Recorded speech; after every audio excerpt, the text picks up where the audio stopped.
Hi everyone.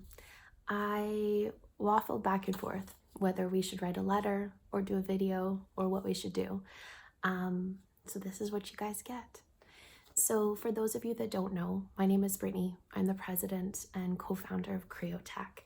So I wanted to spend just a couple of minutes with you guys to take a moment and to reflect on 2022 as it draws to a close here on December 31st. I just wanted to first of all say how grateful myself, Dirk, and the team are that we have such an amazing Creo family of companies. So I want to take you through a couple of highlights and then away we go onto 2023.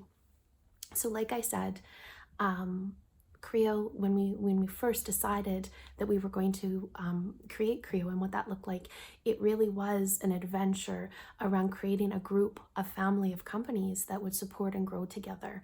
And I can say a year and a half into this that we're definitely on that journey and what that looks like. So I'm incredibly grateful on all levels of our teams and our people and our companies and the successes that we've had in 2022.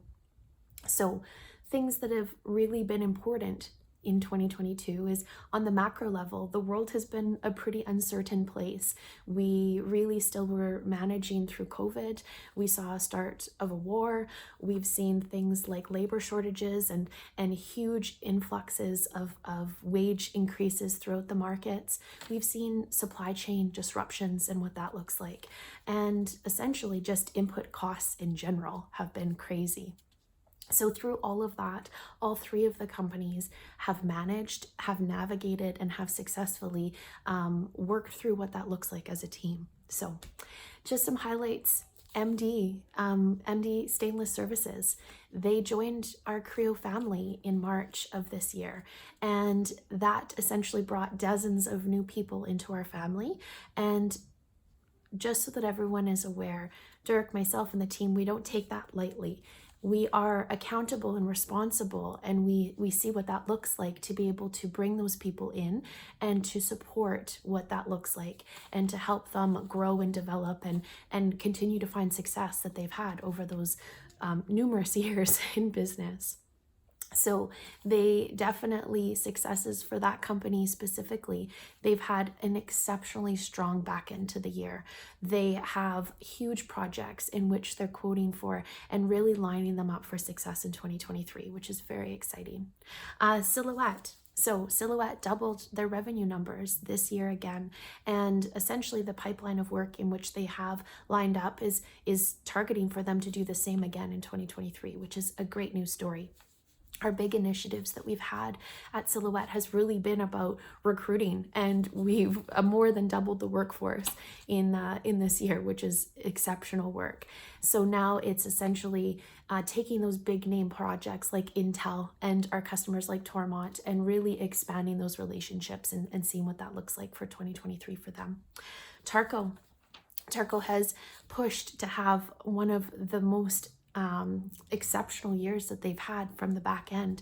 2022, they definitely had disruptions in regards to supply chains and some of the other things that were taking place, but the team came together, focused really, really hard on business development, diversifying the customer base, and they were able to push through to have record numbers for the last part of 2022.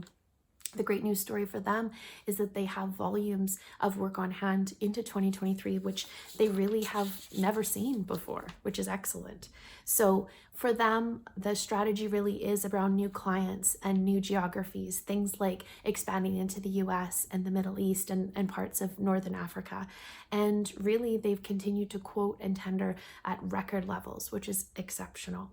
So very exciting for them, as well as some of the new customers and clients that they've seen like Husky and PBX and Synovus and things like that. So it's been really, really cool.